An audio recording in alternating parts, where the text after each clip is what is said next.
The movie is set in the future, where the world is overwhelmed by overpopulation. The only solution for all the countries is to cut their population by 5% annually. To counter their overpopulation problem, the United States executes a program called The Thinning. In this program, all the students are required to take a standardized test every year. Whoever fails the test will be executed. However, we learn that the thinning scoring system has been infiltrated by some elite and powerful people. The officials pass whoever they want, usually the children of those powerful people. Risking her life, a student named Leanna Michaels exposes the corrupted system. Meanwhile, Blake Redding, the son of Texas Governor Dean Redding, and some other students fail the test. In the public's eye, the students are thought to have been killed as soon as the results came out. However, unbeknownst to them, Blake and the others are sent to an underground slave facility to manufacture electronics like phones for a company called Asuru Global. We learn that the company gets its profits from cheap labor. Once inside the facility, they're shown a video where a woman explains to them that they got a second chance at life. The place is known as Incubator, designed by Asuru Global, and the ones who are most productive will have a chance to get reintroduced to society. We see that a teaching device has been inserted in all of their necks, while an automated voice teaches them how to do tasks. The routine is the students have to work 14 hours a day with 1 hour of dining and personal time.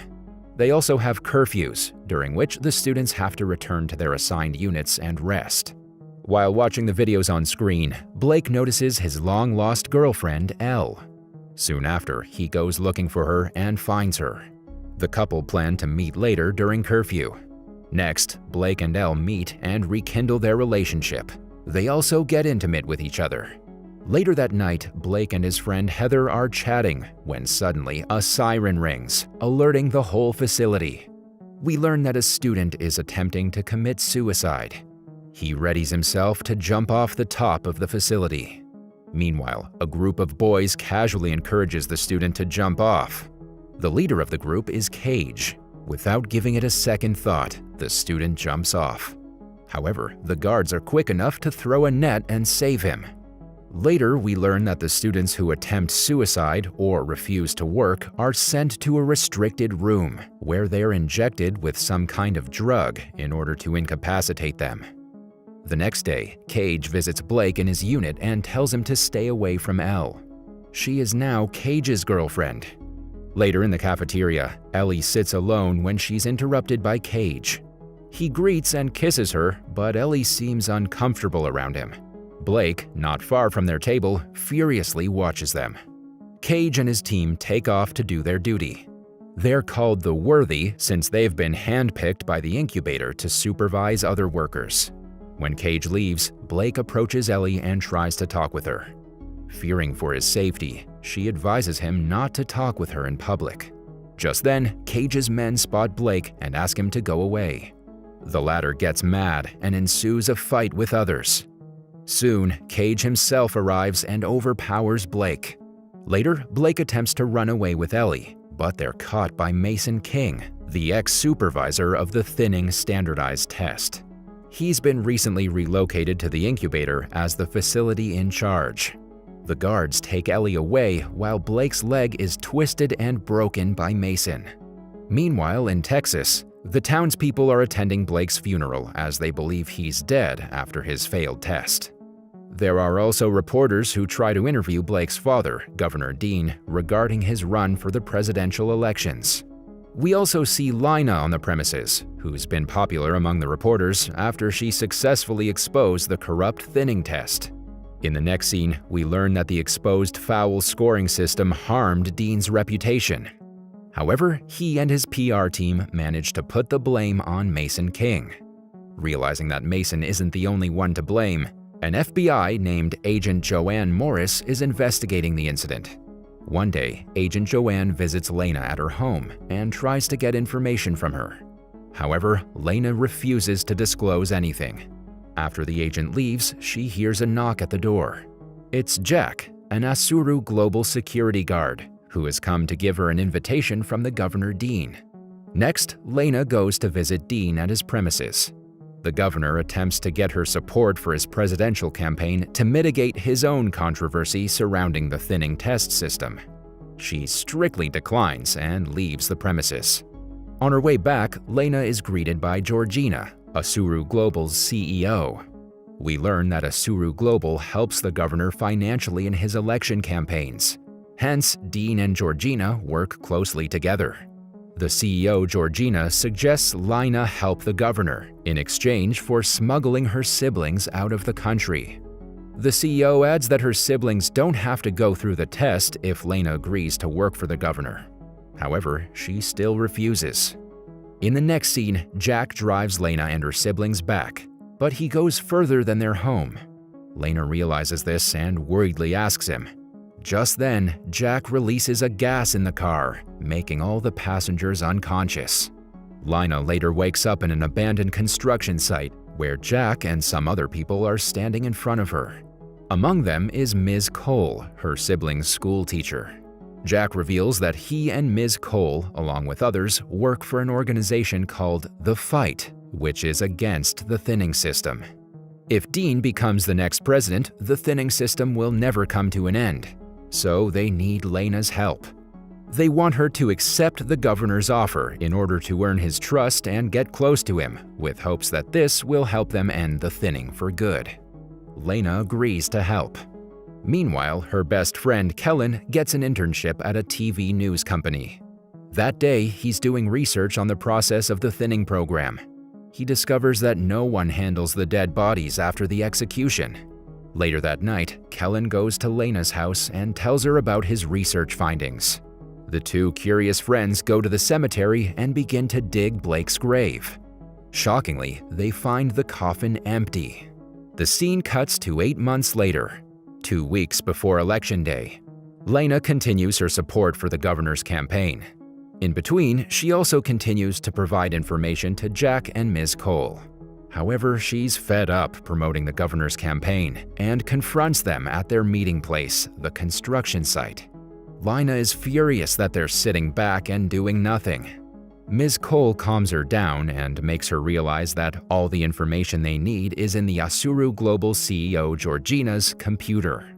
Lena is then handed a hard drive to retrieve that information. But she's worried about how she can do the task without being caught. Meanwhile, in Asuru Global's shady facility, Blake and the others have been working for the past 8 months. We see that his leg hasn't healed yet and he limps as he walks. Blake also hasn't been able to make contact with Ellie.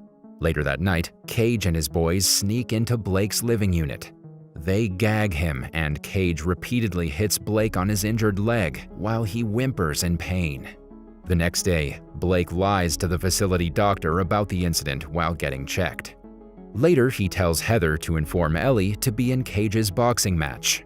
Meanwhile, Kellen manages to crack the secret of the labor camps, saying Asuru Global doesn't have a manufacturing area on their campus, and they've been bringing in military rations from a company called TX Pack, enough for 100,000 people per year.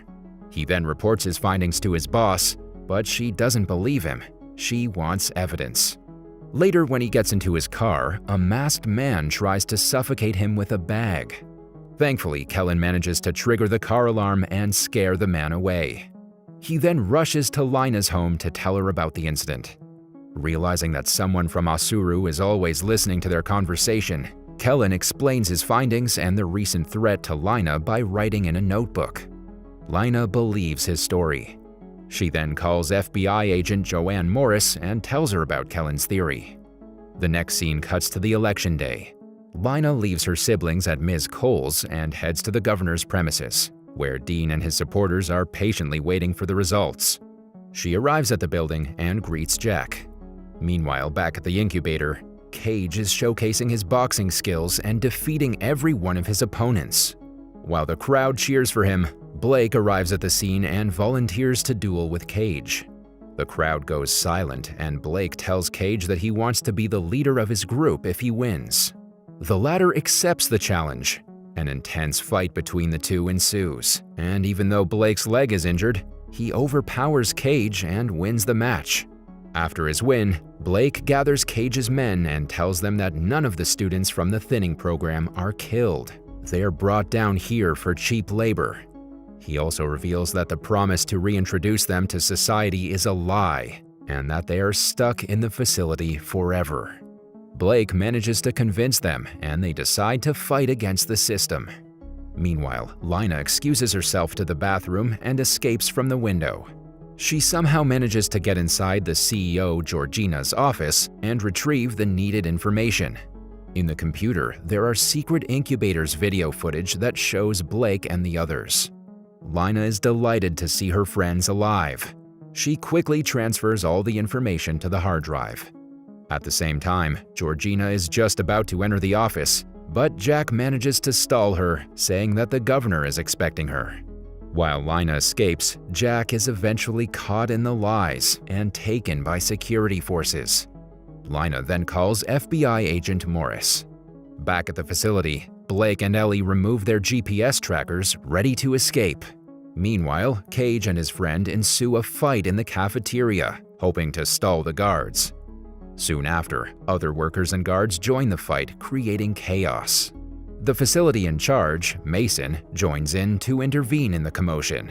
Meanwhile, Lina meets Agent Morris on the terrace and hands over the hard drive.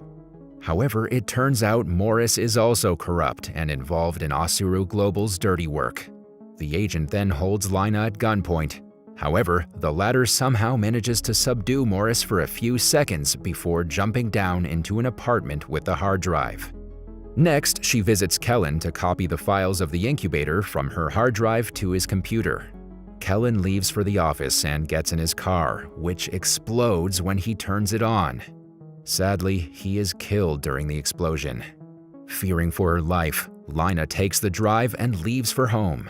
It's revealed that Morris and her men, both working for Asuru, killed Kellen and were planning to kill Lina to tie up loose ends. Soon after, they surround Lina's apartment while she's inside. Morris camps behind a staircase outside, while her men go inside the apartment. Alerted about their presence, Lina sets up a trap. Seconds after the men enter inside and fall into the trap, the apartment blows up in flames, killing everyone. When Lina attempts to escape outside, she's attacked by Morris on the stairs. However, Lina kills the agent by stabbing her with a box-cutting knife, then shoving her down the flight of stairs. In the next scene, Lina makes it to the news channel her friend used to intern in, where she turns over the drive to Kellen's boss. Meanwhile, Blake and Ellie dress up as nurses and sneak into the basement, not knowing that Mason is following behind them. The pair climbs up a ladder and escapes outside in the middle of the Texas desert. They celebrate happily just when Mason attacks them from behind. Luckily, the news channel's helicopters arrive at the scene and record the video of the incubator's opening with Blake and Ellie on it. When Mason tries to kill Blake, Ellie attacks him from behind and kills him. She and Blake then get to safety. In the meantime, the governor wins the election and becomes president, only to see a live broadcast of Incubator with Blake on it. He's both surprised and delighted to see his son alive. Turns out the governor wasn't aware of Asuru's dirty secrets. But since he's also overpowered by CEO Georgina, he cannot take any action at the moment. With full power and authority over the entire nation, Georgina arrests everyone who conspired against the thinning. Elsewhere in the Texas desert, Lina catches up with Blake and Ellie, but they discover that Georgina will end democracy and freedom in the nation. They are arrested and taken in a military vehicle. Thankfully, Jack arrives and saves the day, freeing his friends. He claims that he works for the FBI. Jack adds that they have to defeat Georgina's dictatorship and bring things back to normal.